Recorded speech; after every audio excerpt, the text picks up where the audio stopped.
अस्सलाम वालेकुम स्टूडेंट्स, मैं हूं मुस्तजाब हैदर, आपका फ़िज़िक्स टीचर। हम लोग पढ़ रहे हैं chapter number 11 heat and thermodynamics. आज हम इसके सेकंड लेक्चर पे हैं और इसमें हम लोग सीखेंगे कि प्रेशर ऑफ गैस किस तरह से हम लोग कैलकुलेट कर सकते हैं काइनेटिक थ्योरी ऑफ गैसेस को इस्तेमाल करते हुए। इसकी डेरिवेशन देखेंगे और फिर इसके फ़िज़िकल मीनिंग को भी समझेंगे। तो चलें लाइट बोर्ड की तरफ चलते हैं और लेक्चर का आगाज़ करते हैं। Students kinetic theory of gases के मैथमेटिकल मॉडल की तरफ बढ़ते हैं और उसमें जो सबसे पहली चीज़ है वो हमने कैलकुलेट करनी है प्रेशर ऑफ अ गैस।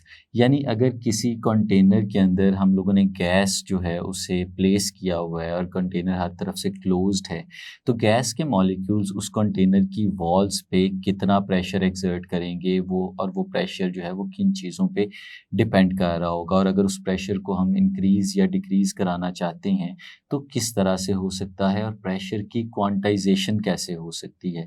यानी कौन सी ऐसी चीज़ है जो डिटरमिन करेगी कि प्रेशर जो है वो कम होना है या ज़्यादा होना है। तो इसकी कैलकुलेशन की तरफ बढ़ते हैं। सबसे पहले स्टूडेंट्स इमेजिन करें कि ये हमारे पास एक क्यूबिकल कंटेनर है।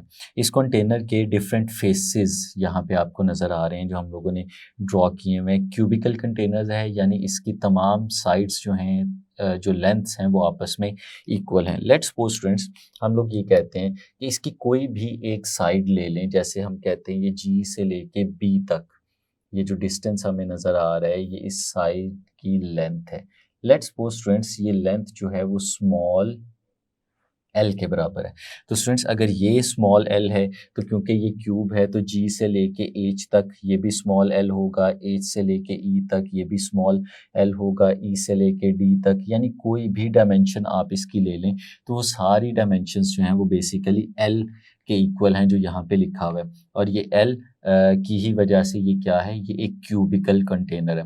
अब लेट्स सपोज स्टूडेंट्स इसके अंदर बहुत सारे गैस के मॉलिक्यूल्स मौजूद हैं जो रैंडम मूव कर रहे हैं। हमने पोस्टुलेट्स के अंदर ये बात सीखी थी कि जो मॉलिक्यूल्स इसके अंदर मौजूद हैं वो रैंडम मोशन कर रहे होते हैं। लेट्स सपोज स्टूडेंट्स हम चंद एक मॉलिक्यूल्स यहाँ पे ड्रॉ कर देते हैं। कोई एक मॉलिक्यूल इस डायरेक्शन में जा रहा है स्टूडेंट्स, कोई एक मॉलिक्यूल यहाँ पे मौजूद है इस डायरेक्शन में जा रहा है। ये स्टूडेंट्स डिफरेंट डायरेक्शंस में मॉलिक्यूल्स जो हैं वो मूव कर रहे होते हैं और डिफरेंट डायरेक्शन में उनकी रैंडम मोशन होती है।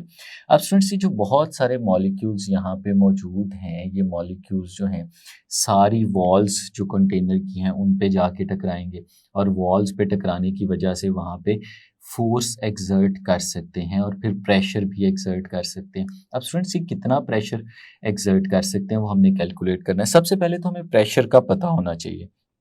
स्टूडेंट्स हम लोग जानते हैं कि प्रेशर जो है जो यहाँ पे लिखा हुआ है, अगर हम इसके फॉर्मूले की बात करें तो प्रेशर बराबर होता है फोर्स पर यूनिट एरिया। जब भी हम लोगों ने प्रेशर कैलकुलेट करना है तो फोर्स पर यूनिट एरिया से प्रेशर कैलकुलेट किया जा सकता है। और जो फोर्स है स्टूडेंट्स इसकी हम लोगों ने डेफिनेशंस पढ़ी हुई हैं, और फोर्स को इन टर्म्स ऑफ मोमेंटम जब हम लोग देखते थे तो हमने पढ़ा था कि जो rate of change of momentum होता है वो फोर्स के इक्वल होता है।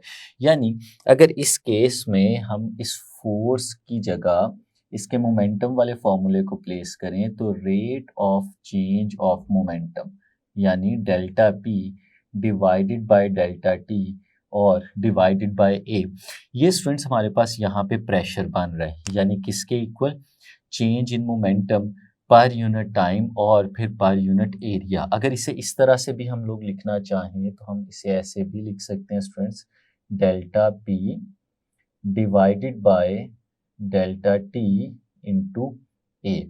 अब स्टूडेंट्स इसको अगर हम लोग देखें तो इसके न्यूमरेटर में चेंज इन मोमेंटम लिखा हुआ है। तो स्टूडेंट्स जब भी हमारा कोई भी मॉलिक्यूल ट्रैवल करते हुए किसी वॉल के ऊपर आएगा और वॉल से टकराएगा तो वॉल से टकराने की वजह से वो अपना मोमेंटम ट्रांसफ़र करता है, और वो जो मोमेंटम ट्रांसफ़र करता है उसकी वजह से फोर्स जो है वो भी जनरेट होती है, और वो किसी पर यूनिट एरिया अगर हम उस फोर्स को कैलकुलेट कर लें तो वही तो हमारे पास प्रेशर होता है। तो ये स्टूडेंट्स हमारे पास प्रेशर का फॉर्मूला है। काइनेटिक थ्योरी ऑफ गैसेस को सामने रखते हुए इसी फॉर्मूले से हम लोग प्रेशर भी कैलकुलेट कर सकते हैं। और स्टूडेंट्स अगर हम लोग अपनी बुक में देखें तो इसी तरह से बताया गया है कि काइनेटिक थ्योरी ऑफ गैसेस को अगर हम लोग सामने रखें और उससे प्रेशर कैलकुलेट करना चाहें तो फिर प्रेशर क्या है। प्रेशर है मोमेंटम ट्रांसफर पर सेकंड पर यूनिट एरिया। तो ये स्टूडेंट्स आपने लाजमी लिखना है, मैं इसको यहाँ पे लिख के भी दिखाता हूँ कि what is pressure. Pressure is the transfer of momentum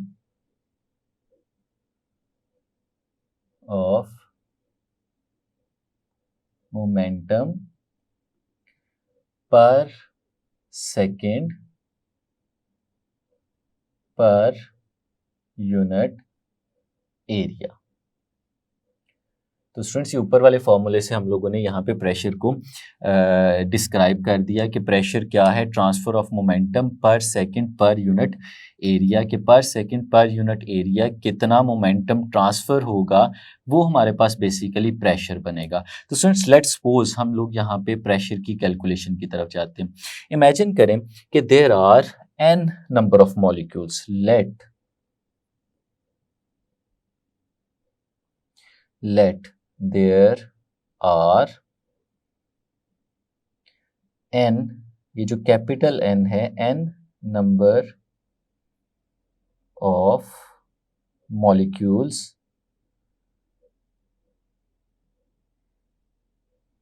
in the container. Container के अंदर n नंबर ऑफ मॉलिक्यूल्स हैं और हर एक मॉलिक्यूल का जो मैस है स्टूडेंट्स, हम उसे स्मॉल m के साथ रिप्रेजेंट कर देते हैं। हैविंग मैस स्मॉल m, हर एक मॉलिक्यूल का जो मैस है वो स्मॉल m के बराबर है और जो नंबर ऑफ मॉलिक्यूल्स हैं हमारे पास इस कंटेनर में स्टूडेंट्स, उन्हें हम लोगों ने कैपिटल N के साथ रिप्रेजेंट कर दिया। अब स्टूडेंट्स अगर इनकी वेलोसिटीज़ की बात करें तो हर मॉलिक्यूल जो है वो डिफरेंट वेलोसिटी के साथ एक जगह से दूसरी जगह मूव कर रहा हो सकता है। और अगर हम लोग किसी भी एक फेस की बात करें, ये जो हमारे पास क्यूब है, इस क्यूब के हमें नज़र आ रहा है कि 6 साइड्स हैं, 6 फेसेस हैं। उन 6 फेसेस में से अगर हम किसी भी एक फेस की बात करें और उस फेस के लिए सबसे पहले प्रेशर कैलकुलेट करने की तरफ जाएं, तो हम बहुत आसानी से उस प्रेशर को कैलकुलेट कर सकते हैं। कैसे? लेट्स सपोज स्टूडेंट्स हम लोग इसके उस फेस की बात करते हैं जो फेस हमारे पास इसके एक्स एक्सिस के बिल्कुल परपेंडिकुलर है, यानी ये जो फेस ए बी सी और डी आपको नजर आ रहा है, face A B C D, ये स्टूडेंट्स हमारे पास वॉल है जो बिल्कुल परपेंडिकुलर है एक्स एक्सिस के, यानी वो मॉलिक्यूल्स जो parallel to X axis move कर रहे होंगे वो डायरेक्टली जब इस पे जाके कांटेक्ट में आएंगे तो कोलिजन होगी और वो फोर्स एक्सर्ट कर रहे होंगे। तो स्टूडेंट्स हम इस फेस की बात कर रहे हैं और उस फेस को अगर हम लोग यहाँ पे हाईलाइट भी करें तो स्टूडेंट्स हम जिसकी बात कर रहे हैं वो फेस ये वाला है, ए बी सी और डी। ये फेस आप देख सकते हैं कि एक्स एक्सिस के बिल्कुल परपेंडिकुलर पड़ा हुआ है। जितने मॉलिक्यूल्स एक्स एक्सिस की डायरेक्शन में जा रहे होंगे वो डायरेक्टली इससे टकरा रहे होंगे। अब स्टूडेंट्स अगर हम किसी भी मॉलिक्यूल को रैंडमली ले लें तो उस मॉलिक्यूल की अगर कोई एक खास वेलोसिटी है तो हमें पता है कि उस मॉलिक्यूल की वेलोसिटी ज़रूरी नहीं है कि वो बिल्कुल पैरेलल टू एक्स एक्सिस ही मूव कर रहा हो और इस वॉल से टकराए। हो सकता है कि वो कोई ख़ास एंगल बना रहा हो और उस एंगल से एक्स एक्सिस की तरफ जाके टकराए। फॉर एग्जांपल यहाँ पे जो हम लोगों ने लेट्स सपोज एक मॉलिक्यूल लेते हैं ये वाला। अब स्टूडेंट्स ये मॉलिक्यूल अगर इस डायरेक्शन में with this velocity v move करते हुए जा रहा है तो स्टूडेंट्स देयर इज पॉसिबिलिटी कि जब वो इससे टकराएगा तो वो टकराने के बाद एक स्पेसिफिक डायरेक्शन में चला जाएगा। अब क्वेश्चन ये है कि जब ये इससे टकराएगा तो ये इस पे कितना मोमेंटम ट्रांसफर करेगा, क्या अपनी सारी की सारी वेलोसिटी की वजह से मोमेंटम ट्रांसफर करेगा लेकिन या अपनी वेलोसिटी का कुछ मोमेंटम ट्रांसफर करेगा। तो स्टूडेंट्स हम देखते हैं कि इसके कंपोनेंट्स हो सकते हैं। अगर ये v है तो ये इसका x कंपोनेंट है, इसका एक कंपोनेंट y भी होगा जो z एक्सिस की डायरेक्शन में होगा जिसे हम v y कह सकते हैं और एक इसका z एक्सिस की डायरेक्शन में होगा जिसे v z कह सकते हैं।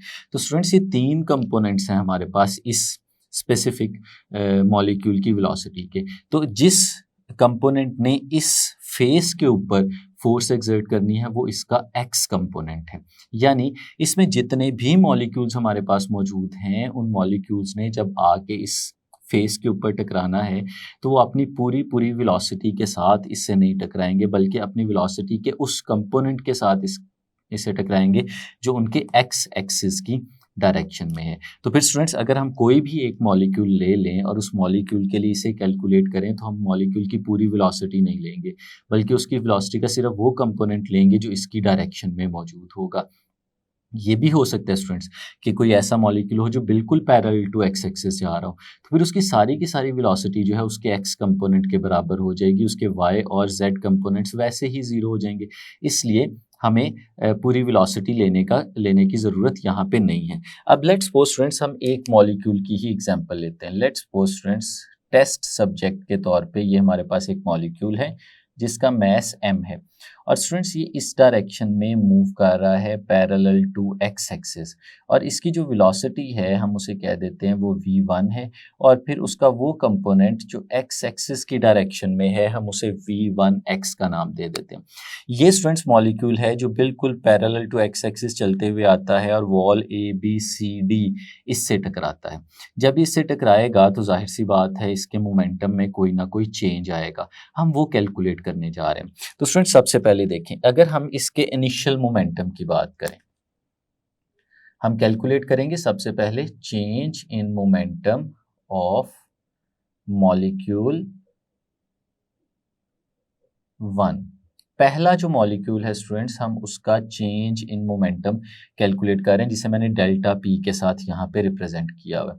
अब स्टूडेंट्स अगर देखें इसके इनिशियल मोमेंटम की बात करें, मैं उसे नाम दे देता हूँ PI। अब इनिशियल मोमेंटम इसका क्या होगा, हमें पता है कि इस वक्त इसका मास m है और ये जिस वेलोसिटी से मूव कर रहा है वो v1x है, तो हमें पता है momentum is the product of mass and velocity. तो फिर इसका जो इनिशियल मोमेंटम होगा स्टूडेंट्स उसे हम लोग नाम दे देंगे m v1 और x। इसे स्टूडेंट्स हम लोग यहाँ पे इक्वेशन नंबर 1 का नाम दे देते हैं। अब सिमिलरली इसी तरह से जब ये मॉलिक्यूल जाएगा और जाके इस वॉल ABCD से टकराएगा, तो स्टूडेंट्स हम लोगों ने अपने काइनेटिक थ्योरी ऑफ गैसेस में पढ़ा था कि जो कोलिजन है वो हमेशा परफेक्टली इलास्टिक होती है, और इलास्टिक कोलिजन के केस में हमें पता है कि काइनेटिक एनर्जी जो है वो कंजर्व रहती है। और फिर हमने चैप्टर नंबर 3 में ये चीज़ सीखी भी थी कि अगर एक लाइटर बॉडी एक हैवियर बॉडी से कोलाइड करे, उससे टकराए, तो उनकी कोलिजन किस तरह की होती है। अगर आप उस स्पेसिफिक केस को याद करें तो यहाँ पे हमारे पास दो चीज़ें, एक तो कंटेनर की वॉल है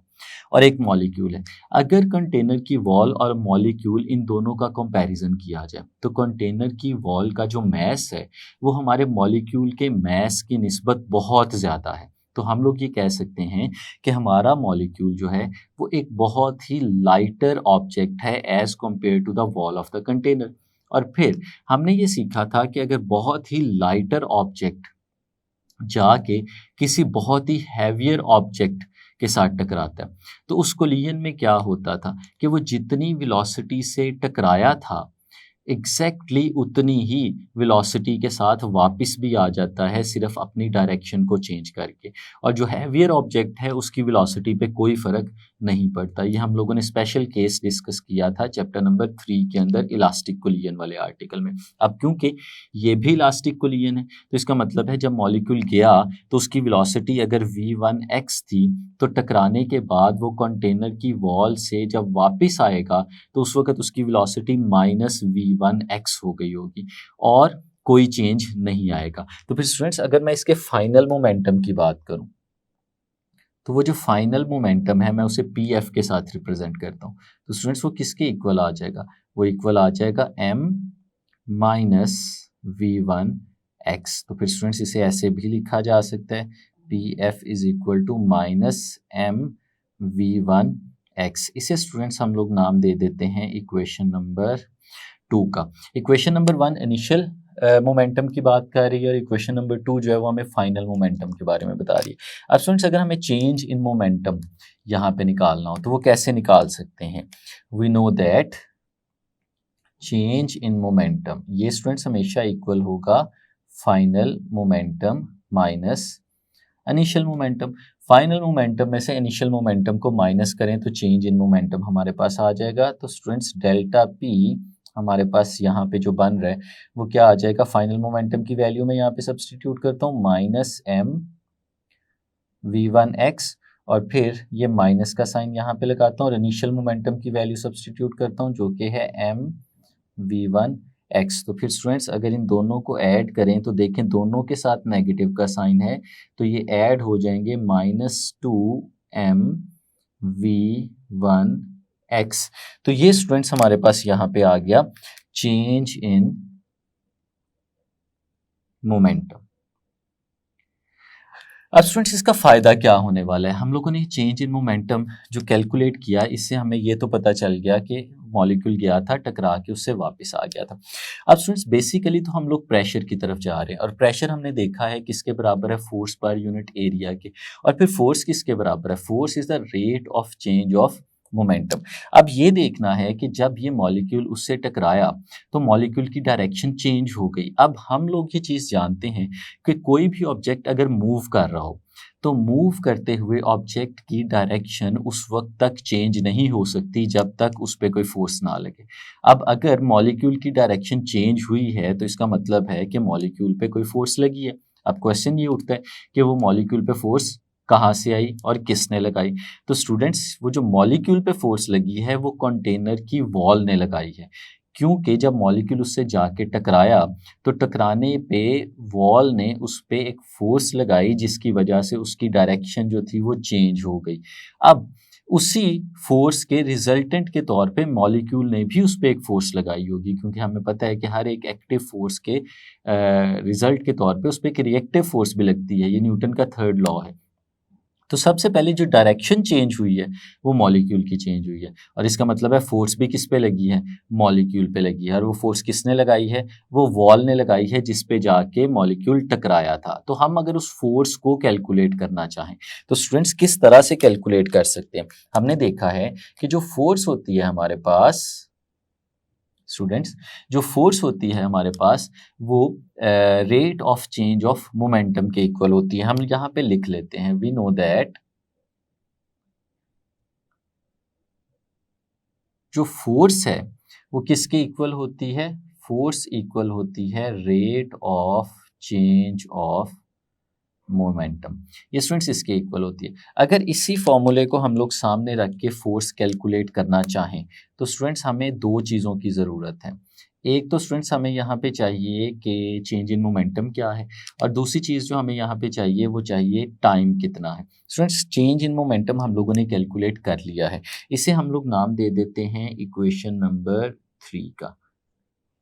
अब अगर हम डेल्टा टी यहाँ पे कैलकुलेट कर लेते हैं तो डेल्टा टी कैलकुलेट करने से हम लोग, हमारे पास ये दोनों वैल्यूज़ आ जाएंगी और फिर हम यहाँ पे सब्सटीट्यूट करके फोर्स जो है वो कैलकुलेट कर सकते हैं। अब स्टूडेंट्स यहाँ पे देखें ज़रा, हमारे पास एक मॉलिक्यूल था, वो इस वॉल से टकराया, टकराने के बाद वो वापस गया पिछले वाली वॉल पे, वहाँ से टकरा के फिर वापस इधर आया।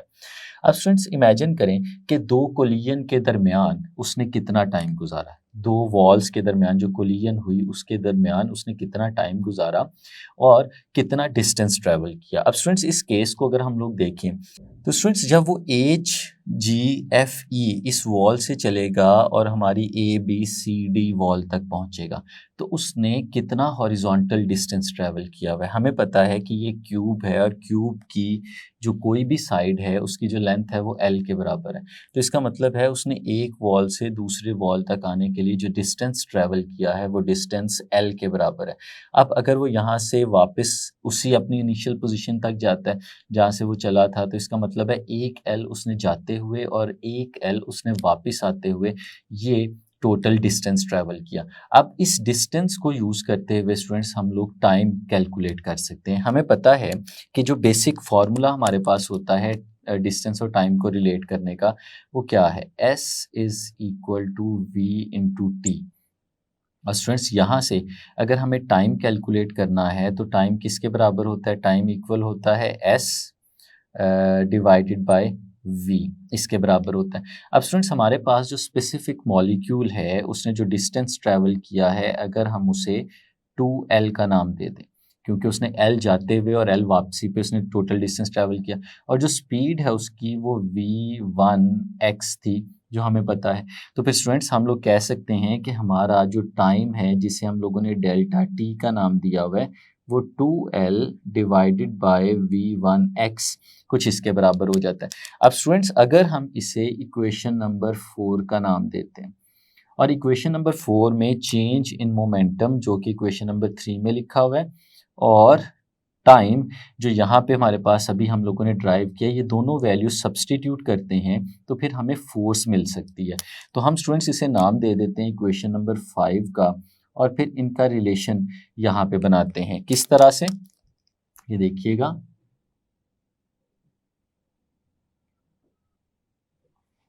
फ्रॉम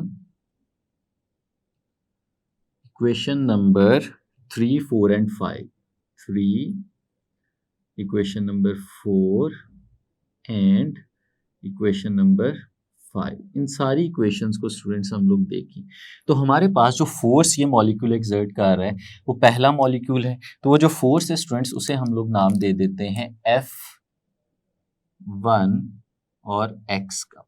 अब स्टूडेंट्स ये जो फोर्स है किसके बराबर है, change in momentum divided by time. अब चेंज इन मोमेंटम हम लोग कैलकुलेट कर चुके हैं, -2mv1x, और स्टूडेंट्स इसको हम लोग डिवाइड करेंगे टाइम के साथ जो कि यहाँ पे लिखा हुआ है 2l डिवाइडेड बाय v1x, ये इसके बराबर है। अब स्टूडेंट्स अगर इसे रीअरेंज करते हैं तो जो डिनोमिनेटर का डिनोमिनेटर है ये ऊपर चला जाएगा और हमारे पास f1x कुछ इस तरह से आएगा -2m, एक v1x पहले से मौजूद है और एक v1x और आ जाएगा और डिनोमिनेटर में हमारे पास आ जाएगा 2l।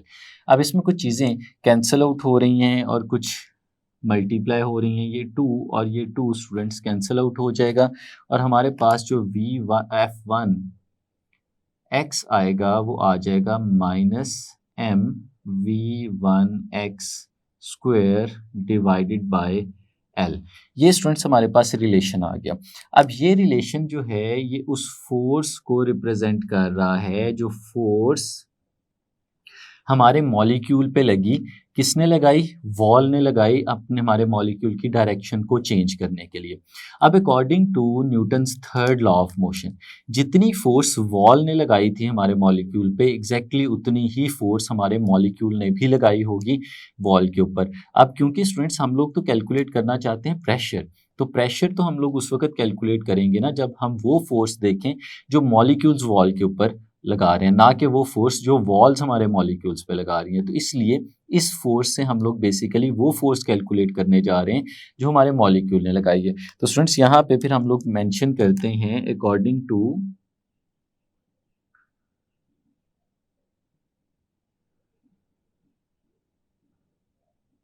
Newton's third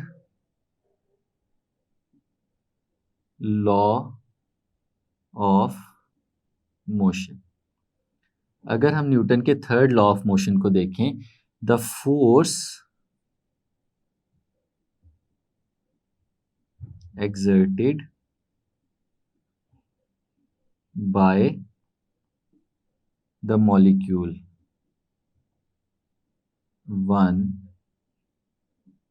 will be, तो वो फोर्स जो मॉलिक्यूल 1 ने एग्जर्ट की है वो क्या होगी, वो इस फोर्स का नेगेटिव होगा। यानी हम लोग फिर कह सकते हैं कि हमारी जो फोर्स है वो कुछ इस तरह से आ जाएगी F1x, ये वो फोर्स है जो मॉलिक्यूल एग्जर्ट कर है।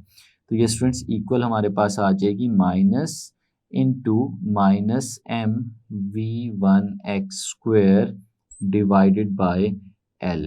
तो स्टूडेंट्स ये हमारे पास मॉलिक्यूल की एग्जर्ट की हुई फोर्स आ गई और फिर स्टूडेंट्स इसको हम लोग माइनस और माइनस को मल्टीप्लाई करेंगे तो ये प्लस हो जाएगा, तो F1x ये स्टूडेंट्स बराबर आ जाएगा mv1x square divided by l। तो ये बन गया हमारे पास स्टूडेंट्स बेसिक एक्सप्रेशन उस फोर्स का जो हमारे मॉलिक्यूल ने एक्सर्ट की थी जब वो इस वॉल के साथ टकराया था। अब स्टूडेंट्स, अगर हम लोग बाकी मॉलिक्यूल्स की भी बात करें, ये तो हम लोगों ने देखा कि अगर पहला मॉलिक्यूल, मॉलिक्यूल नंबर 1, वो जब वॉल से टकराता है तो वो कितनी फोर्स एक्सर्ट करता है वो हम लोगों ने कैलकुलेट कर ली। अब एक मॉलिक्यूल तो है नहीं, यहाँ पे students n number of molecules हैं, तो हर एक मॉलिक्यूल जब टकराएगा वॉल के साथ तो वो अपने उसी कंपोनेंट के अकॉर्डिंगली जो उसकी डायरेक्शन में है फोर्स एक्सर्ट करता चला जाएगा। तो वो सारी फोर्सेस भी हम लोग कैलकुलेट कर सकते हैं। किस तरह से, मैं यहाँ पे लिखता हूँ, सिमिलरली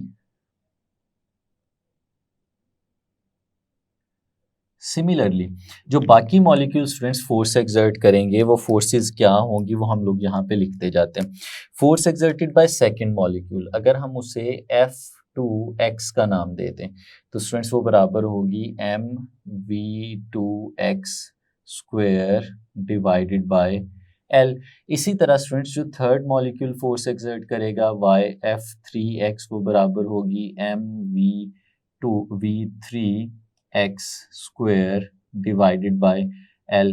और स्टूडेंट्स ये चलता चला जाएगा जब तक हम अपने सारे मॉलिक्यूल्स की फोर्सेस नहीं देख लेते। जो nth मॉलिक्यूल है वो जो फोर्स एक्सर्ट करेगा Fnx, वो स्टूडेंट्स किसके बराबर होगी mvnx square divided by L।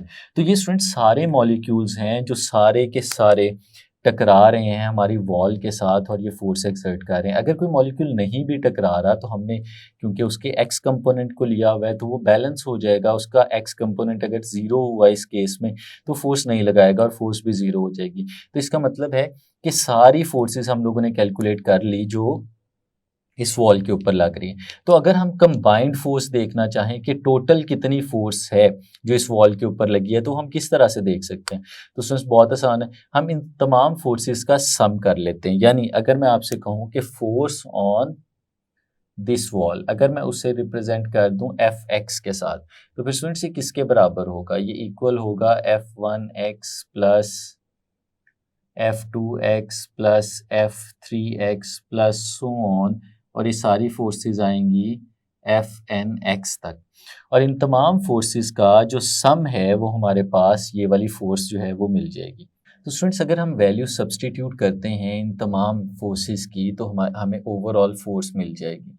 और वो किस तरह से निकालते हैं, Fx जो F1x है ये हम लोग यहाँ पे फाइंड आउट कर चुके हैं mv1x square divided by L plus mv2x square divided by L plus mv3x square divided by L plus so on, ये चलता जाएगा, और mvnx square divided by L। तो ये स्टूडेंट्स हमारे पास यहाँ पे टोटल फोर्स आ रही है। अब अगर इन सारे एक्सप्रेशंस के अंदर देखें तो स्टूडेंट्स m जो है वो हर एक के अंदर लिखा हुआ है और L भी सब के अंदर लिखा हुआ है। तो हम लोग इन दोनों चीज़ों को कॉमन ले सकते हैं। तो हमारे पास जो f ऑफ x आएगा स्टूडेंट्स वो यहाँ पे बराबर आ जाएगा m डिवाइडेड बाय L, और ये v1x square plus v2x square plus v3x square plus so on, और ये हमारे पास स्टूडेंट्स यहाँ पे आ गया vnx स्क्वायर। और ये स्टूडेंट्स हम लोगों ने यहाँ पे कैलकुलेट कर ली जो टोटल फोर्स है जो x एक्सिस की डायरेक्शन में यहाँ पे लग रही थी। अब स्टूडेंट्स यहाँ से हम लोग एक जनरल एक्सप्रेशन बनाने की तरफ जाएंगे प्रेशर का। और स्टूडेंट्स इस एक्सप्रेशन में हमें पता है कि डिफरेंट वॉल्स हैं जिनके ऊपर डिफरेंट प्रेशर एक्सर्ट हो रहा है। अब ये जो फोर्स है ये हम लोगों ने ABCD वॉल के ऊपर देखी है। तो इसका मतलब है यहाँ से जो हमें प्रेशर मिलेगा वो प्रेशर भी इसी वॉल के ऊपर हम लोग कैलकुलेट कर सकते हैं। तो हम उस प्रेशर को नाम देते हैं यहाँ पे PX का, यानी वो प्रेशर है जो वॉल के ऊपर ABCD के ऊपर अलोंग द x एक्सिस लग रहा है। तो स्टूडेंट्स ये किसके बराबर होगा, ये बराबर होगा force along the x axis divided by area. या स्टूडेंट्स अगर हम इसको इस तरह से लिखना चाहें तो ऐसे भी लिख सकते हैं 1/एरिया multiplied by f of x, कुछ इस तरह से हमारे पास एक्सप्रेशन बन जाएगा। अब स्टूडेंट्स वापस चलते हैं और सबसे पहले इस एरिया को देखते हैं।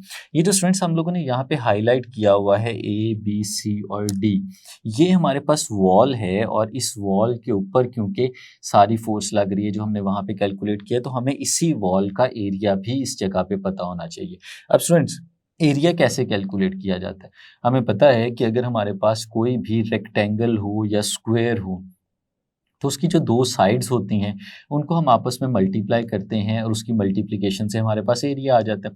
अब यहाँ पे एक साइड ए बी है और दूसरी साइड ए डी है। अगर हम ए बी और ए डी की बात करें, क्योंकि ये क्यूब है तो क्यूब का मतलब ये है कि हमारे पास ये जो साइड ए बी है यहाँ से लेके यहाँ तक, इसकी लेंथ भी एल के बराबर है और फिर ये जो ए से लेके यहाँ पे हमारे पास बी तक की साइड है स्टूडेंट्स, इसकी लेंथ भी हमारे पास एल के बराबर है। तो फिर अगर ये एरिया हम लोगों को फाइंड आउट करना हो तो इसका मतलब है एरिया जो है वो इक्वल होगा लेंथ मल्टीप्लाइड बाय लेंथ, यानी एरिया जो है वो एल स्क्वायर के बराबर स्टूडेंट्स हमारे पास आ जाएगा। तो ये वाला एरिया हम वहाँ पे सब्सटीट्यूट कर सकते हैं। तो इस केस में स्टूडेंट्स हमारे पास प्रेशर जो अलोंग एक्स एक्सिस है कुछ इस तरह से आएगा। एरिया है स्टूडेंट्स, तो मैं इसकी जगह लिख देता हूँ 1/L स्क्वायर, और ये किससे मल्टीप्लाई हो रहा है? ये आगे फोर्स से मल्टीप्लाई हो रहा है और वो फोर्स हम लोग यहाँ पे कैलकुलेट कर चुके हैं। इसकी वैल्यू इधर सब्सटीट्यूट करते हैं तो स्टूडेंट्स हमारे पास आएगा m डिवाइडेड बाय L, ये आ गया। और फिर जो सारी की सारी ब्रैकेट के अंदर टर्म्स लिखी हुई हैं स्टूडेंट्स, हम उन टर्म्स को यहाँ पे लिख देते हैं v1x square plus v2x square plus v3x square plus so on चलता जाएगा और vnx स्क्वायर। ये स्टूडेंट्स इस तरह का हमारे पास यहाँ पे रिलेशन आ जाएगा। इसको फर्दर थोड़ा सा और सिंप्लीफाई करते हैं तो px किसके बराबर आएगा? m divided by L cube, L square और एल स्टूडेंट्स आपस में मल्टीप्लाई होगा, एल क्यूब आ जाएगा। और ये लिखा हुआ है v1x square plus v2x square plus so on, और ये हमारे पास आएगा vnx और ये इसका स्क्वायर। अब स्टूडेंट्स एक बेसिक एक्सप्रेशन हम लोगों ने छोटी क्लासेस में सीखा हुआ है, उसको यहाँ पे रेफरेंस बनाएंगे। हम लोग जानते हैं स्टूडेंट्स कि जो डेंसिटी हमारे पास होती है, डेंसिटी ये इक्वल होती है मैस डिवाइडेड बाय वॉल्यूम, ये इसके इक्वल होती है। अब स्टूडेंट्स अगर इस डेंसिटी को हम लोग यहाँ पे कैलकुलेट करना चाहें तो हमें मैस चाहिए और हमें वॉल्यूम चाहिए, तो वो दोनों चीज़ें स्टूडेंट्स हम लोग यहाँ से निकाल सकते हैं। सबसे पहली चीज़ तो यहाँ पे मौजूद तमाम मॉलिक्यूल्स का अगर हमें मैस निकालना है तो हमें पता होना चाहिए वो कितना। लेट्स सपोज स्टूडेंट्स यहाँ पे जो मॉलिक्यूल्स हैं वो n है, जैसे कि हम लोगों ने शुरू में सपोज किया हुआ था।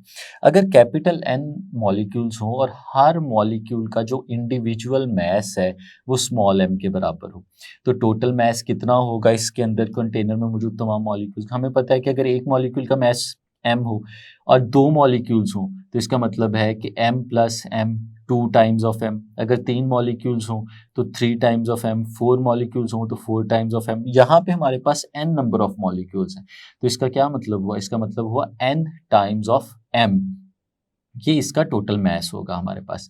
यानी अगर टोटल मॉलिक्यूल्स के मैस की बात करें स्टूडेंट्स तो वो यहाँ पे हम लोग लिख सकते हैं कि हमारे पास इस केस में जो मैस है वो n टाइम्स m इसके बराबर है।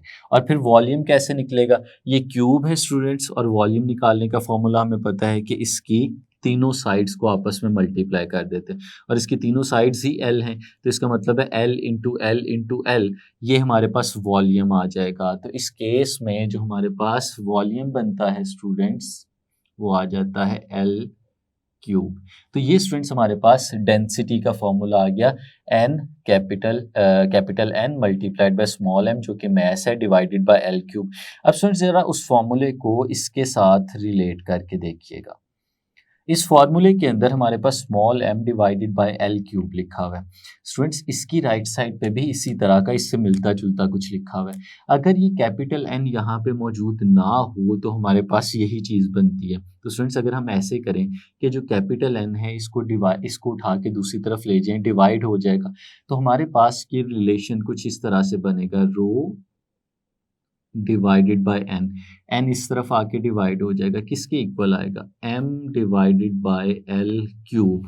ये स्टूडेंट्स हमारे पास एक रिलेशन बन गया जो हम लोगों ने देखा कि डेंसिटी किसके बराबर आ रही है, डेंसिटी बराबर आ रही है density divided by number of molecules m over l। तो फिर स्टूडेंट्स हम यहाँ पे इसकी वैल्यू सब्सटीट्यूट कर सकते हैं। तो स्टूडेंट्स ये रिलेशन बनेगा हमारे पास px is equal to rho density divided by n, और फिर यहाँ पे सारा कुछ इसी तरह लिखा रहेगा, v1x square plus v2x square plus v3x square plus so on, और फिर प्लस vnx स्क्वेयर। और फिर स्टूडेंट्स इसमें हम लोग रेफरेंस इसी का दे देंगे कि ये हम लोगों ने क्यों लिखा, क्योंकि हम लोगों ने अभी ये ड्राइव किया कि हमारे पास रो डिवाइडेड बाय n ये किसके बराबर है, ये m ओवर l क्यूब, ये स्टूडेंट्स इसके इक्वल होता है। अब स्टूडेंट्स इसका हमें क्या फ़ायदा होने जा रहा है, ये देखिएगा, जो रो के नीचे n लिखा हुआ है स्टूडेंट्स, अगर हम इसको उठा के जो ब्रैकेट वाली सारी टर्म्स हैं उनके साथ डिवाइड कर दें तो px हमारे पास कुछ इस तरह से बनेगा, rho into v1x square plus v2x square plus v3x square plus so on, और फिर vnx स्क्वेयर, और इन सब के नीचे स्टूडेंट्स हम लोग n कुछ इस तरह से लिख देते हैं। अब स्टूडेंट्स ये जो n लिखा है इससे हमें क्या फ़ायदा होने वाला है, देखिएगा ज़रा। स्टूडेंट्स हम लोगों ने सीखा कि एवरेज किस तरह से निकाली जाती है। हम प्रीवियस क्लासेस में सीख चुके हैं कि अगर हमारे पास लेट्स सपोज 5 क्वांटिटीज़ हैं और हमने उनकी एवरेज निकाल दी, तो हम उन 5 क्वांटिटीज़ को ऐड करते हैं और 5 के साथ डिवाइड कर देते हैं तो हमें उनकी एवरेज मिल जाती है। यानी जितनी क्वांटिटीज़ हमारे पास होती हैं हम उन सबको ऐड करके उनके नंबर पे डिवाइड करें तो हमें एवरेज मिल जाती है।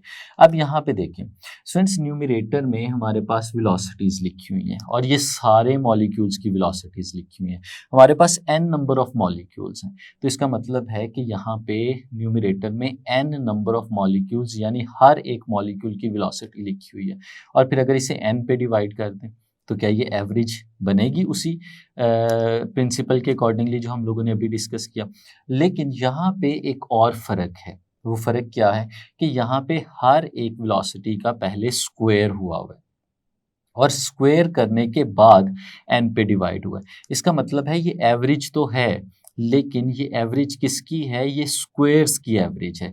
हम इसे स्टूडेंट्स नाम देते हैं मीन स्क्वायर्ड वेलोसिटी, यानी मीन का मतलब एवरेज, हमने एवरेज ली है वेलोसिटीज़ की, लेकिन एवरेज लेने से पहले हमने उन वेलोसिटीज़ का स्क्वायर किया है, इसलिए हम लोग इसे क्या कहते हैं स्टूडेंट्स, ये मीन स्क्वायर्ड वेलोसिटी है। और इसको लिखने का तरीका कुछ ऐसे है स्टूडेंट्स, हमारे पास जो px यहाँ पे बचता है वो किसके इक्वल आएगा, रो, और साथ में हम लोग लिखेंगे vx स्क्वायर। और स्टूडेंट्स ये जो इसके गिर्द हम लोगों ने सिंबल लगाया है, ये सिंबल एवरेज को रिप्रेजेंट करता है। तो स्टूडेंट्स ये हम लोगों ने कैलकुलेट कर लिया pressure in terms of velocity, और कौन से वाली वेलोसिटी, मीन स्क्वायर्ड वेलोसिटी। इसको हम लोग यहाँ पे लिख भी देते हैं स्टूडेंट्स, ये क्या है हमारे पास, ये जो v हमारे पास लिखा हुआ मिल रहा है ये है मीन स्क्वायर्ड वेलोसिटी। और ये मीन स्क्वायर्ड वेलोसिटी कहाँ पे है स्टूडेंट्स, ये है पैरेलल टू एक्स एक्सिस, यानी जो सारे मॉलिक्यूल्स इस कंटेनर में मौजूद हैं उनकी सब की कंबाइंड वेलोसिटी जो एक्स एक्सिस के पैरेलल है, जो face A B C D पे जाके मॉलिक्यूल्स टकराएंगे तो वो जो प्रेशर एक्सर्ट करेंगे वो इसके बराबर होगा। अब स्टूडेंट्स आगे चलेंगे और यही प्रेशर जो बाकी एक्सिस के अलॉन्ग होगा उसे भी कैलकुलेट करके ओवरऑल उसकी प्रेशर की बात करते हैं। तो स्टूडेंट्स हम लोगों ने पी एक्स कैलकुलेट कर लिया जो कि किसके इक्वल आया, rho into we X square. अब स्टूडेंट्स इसी तरह से ये तो हमारे पास प्रेशर आया है कि अगर हम लोग parallel to X axis velocities को लेके कैलकुलेशंस करते हैं, अगर हम वाई एक्सिस और जेड एक्सिस के अलॉन्ग वेलोसिटीज़ को लेके कैलकुलेशंस करें और उनके प्रेशर्स निकालें तो वो भी इसी तरह से हमें मिल सकते हैं। सिमिलरली अगर हम लोग स्टूडेंट्स बात करें पी वाई, तो पी वाई किसके इक्वल आएगा, रो वी वाई स्क्वायर। और इसी तरह से अगर हम लोग पी जेड की बात करें स्टूडेंट्स तो वो इक्वल आएगा रो इंटू वी जेड इनका स्क्वायर। तो ये स्टूडेंट्स हमारे पास प्रेशर्स आएंगे और इस तरह से हम प्रेशर्स को कैलकुलेट कर सकते हैं।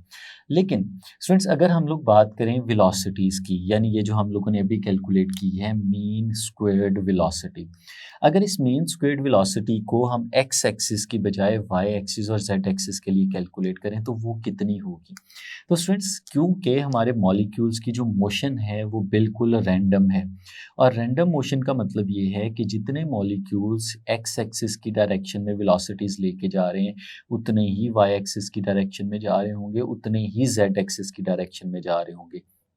सारी वेलोसिटीज़ का कंबाइंड इफेक्ट अगर देखें तो अलोंग एक्स एक्सिस भी वही होगा, अलोंग वाई एक्सिस भी वही होगा और अलोंग जेड एक्सिस भी वही होगा।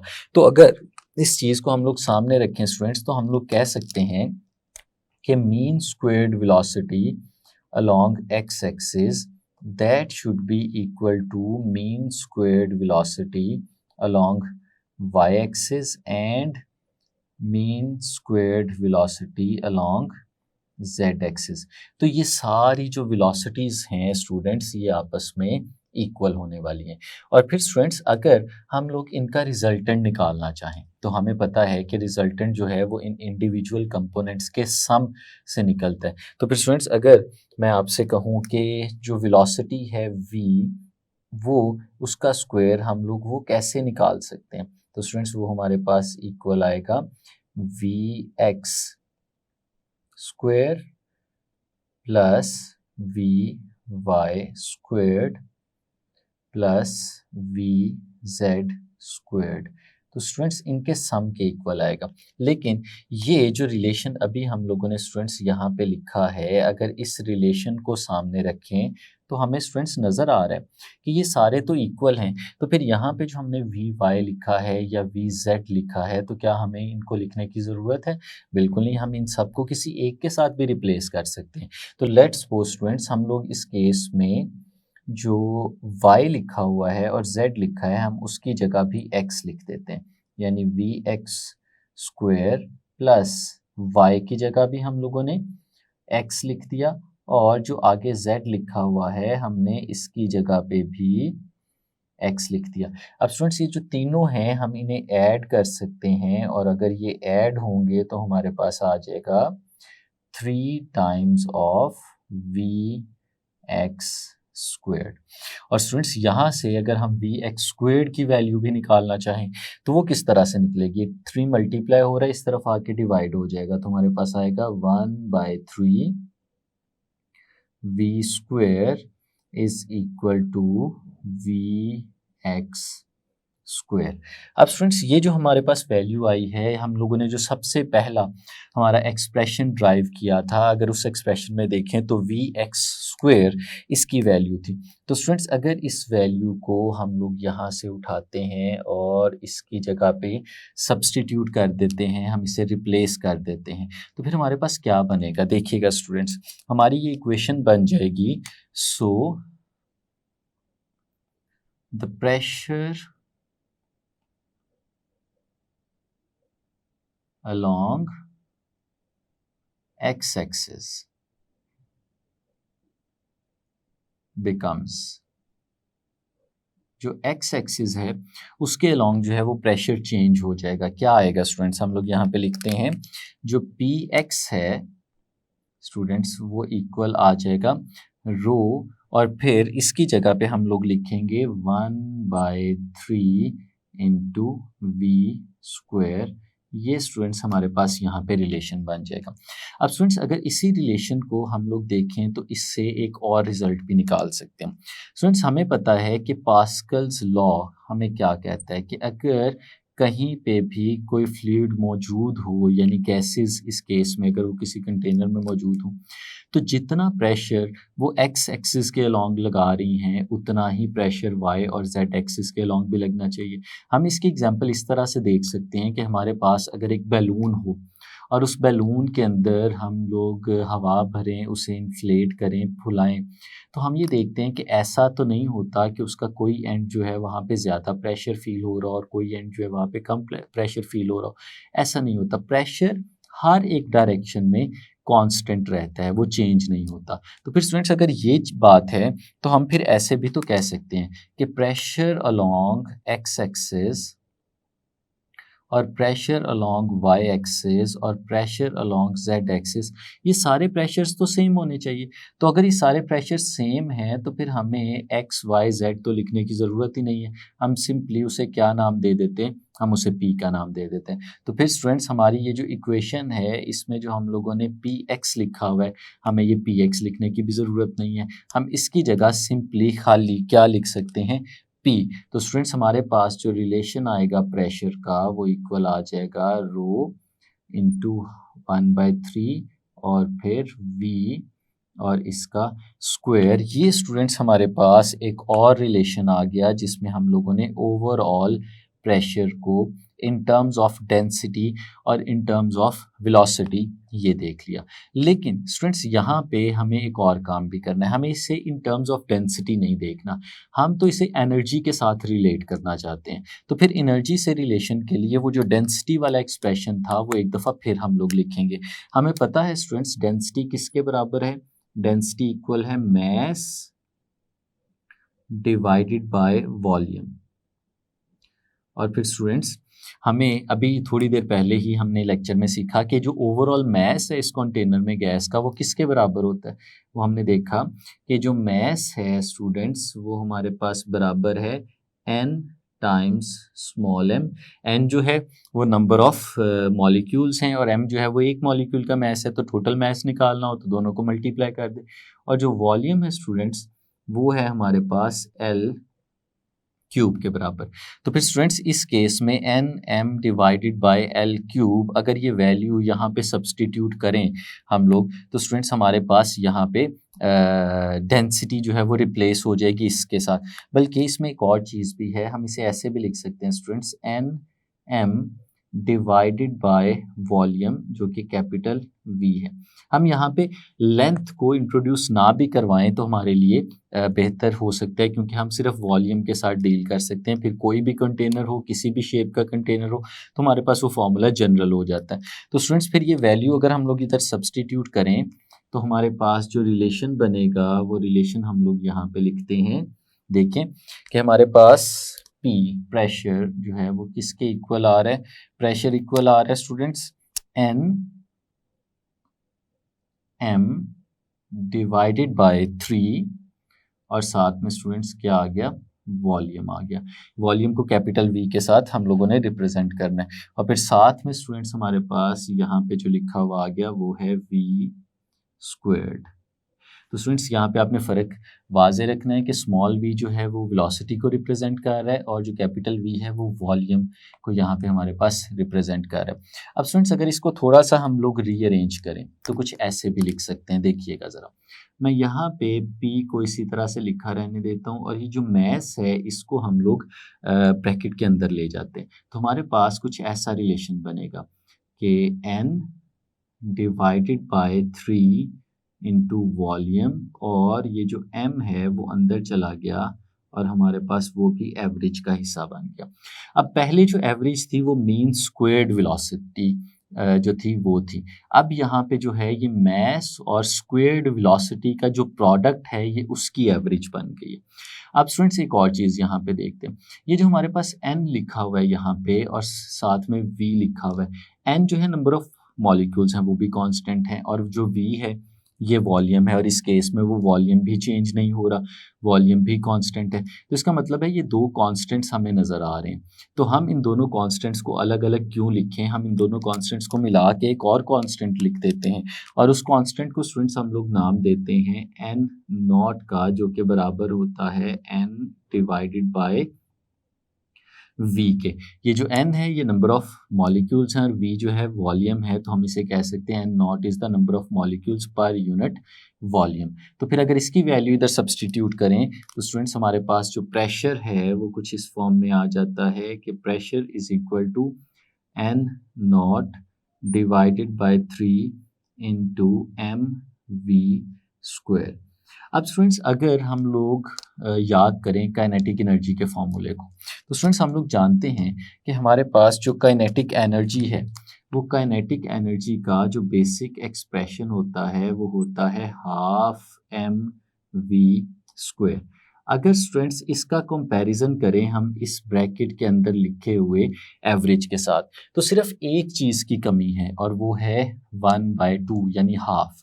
तो अगर हम वो किसी तरह से यहाँ पे इंट्रोड्यूस करा दें, तो हम कैसे इंट्रोड्यूस करा सकते हैं स्टूडेंट्स, अगर हम इसको 2 के साथ मल्टीप्लाई और डिवाइड कर दें, तो देखिएगा हमारा रिलेशन कुछ इस तरह से बनेगा कि हम कहते हैं P is equal to 2 times n not divided by 3, और साथ में स्टूडेंट्स यहाँ पे लिख देते हैं हाफ एम वी स्क्वायर।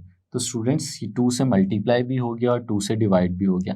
अब ये जो ब्रैकेट के अंदर हमें नज़र आ रहा है ये एवरेज जो पहले मास और वेलोसिटी के स्क्वायर की थी, अब ये हाफ मास इंटू वेलोसिटी के स्क्वायर की एवरेज बन गई। और स्टूडेंट्स ब्रैकेट के बाहर देखिएगा ज़रा, जो ब्रैकेट के बाहर है 2 भी कांस्टेंट है, n नॉट ये भी कांस्टेंट है, और 3 जो है ये भी कांस्टेंट है। तो क्या स्टूडेंट्स हम इसे इस तरह से लिख सकते हैं, pressure is equal to constant, और साथ में ब्रैकेट के अंदर आ जाएगा हमारे पास काइनेटिक एनर्जी। तो स्टूडेंट्स हमारे पास ये जो ब्रैकेट है ये रिप्रेजेंट कर रही है कि ये एवरेज काइनेटिक एनर्जी, और यहाँ पे प्रेशर है और दरमियान में कांस्टेंट है। अगर कांस्टेंट और इक्वल के साइन को यहाँ से हम लोग रिमूव करते हैं तो हमारे पास आता है pressure is proportional to average kinetic energy. तो स्टूडेंट्स ये हमारा बेसिक यहाँ पे रिलेशन जो था वो कायम हो गया कि अगर हम किसी भी गैस के प्रेशर की बात करें कि कोई भी गैस किसी कंटेनर के अंदर कितना प्रेशर एक्सर्ट कर रही है, तो वो प्रेशर जो है वो डायरेक्टली प्रोपोर्शनल होता है average kinetic energy of all the molecules of the system. कि सिस्टम में जितने भी मॉलिक्यूल्स हैं अगर उन तमाम मॉलिक्यूल्स के जो काइनेटिक एनर्जीज़ हैं उनकी एवरेज निकाल ली जाए, तो वो एवरेज जो है वो क्वांटाइज करेगी प्रेशर को, यानी रिप्रेजेंट करेगी प्रेशर को। अगर उसे कैलकुलेट करना हो तो इन कांस्टेंट्स की वैल्यूज़ हम सब्सटीट्यूट करके उसे कैलकुलेट भी कर सकते हैं। लेकिन जो हमारे पास पेपर में क्वेश्चन आता है स्टूडेंट्स वो यहीं तक है कि आपने प्रूव करना होता है कि हमारा जो प्रेशर है that is directly proportional to the average kinetic energy of all the molecules of the system. तो ये था स्टूडेंट्स हमारा आज का लेक्चर, जिसमें हम लोगों ने देखा कि किस तरह से प्रेशर ऑफ गैस को ड्राइव किया जा सकता है और फिज़िकली किस तरह से एक्सप्लेन किया जा सकता है। उम्मीद है आपने अच्छे से समझा होगा डेरिवेशन को भी और फिज़िकल एक्सप्लेनेशन को भी। आज के लिए इतना ही, इजाज़त दीजिए, अल्लाह हाफिज़।